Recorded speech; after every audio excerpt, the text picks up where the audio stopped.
కింజరాపు అచ్చెన్నాయుడనే నేను శాసనసభ సభ్యుడిగా ఎన్నికైనందున శాసనము ద్వారా నిర్మితమైన భారత రాజ్యాంగం పట్ల నిజమైన విశ్వాసం, విధేయత చూపుతానని, భారతదేశ సార్వభౌమాధికారాన్ని, సమగ్రతను కాపాడుతానని, నేను స్వీకరించబోయే కర్తవ్యాన్ని శ్రద్ధాశక్తులతో నిర్వహిస్తానని దైవ సాక్షిగా ప్రమాణం చేస్తున్నాను.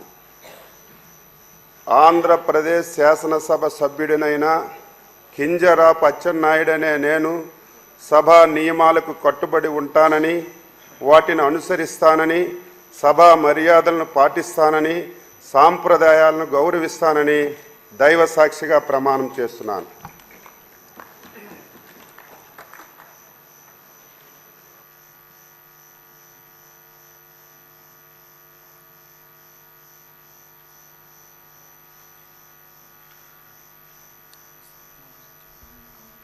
ఏంటి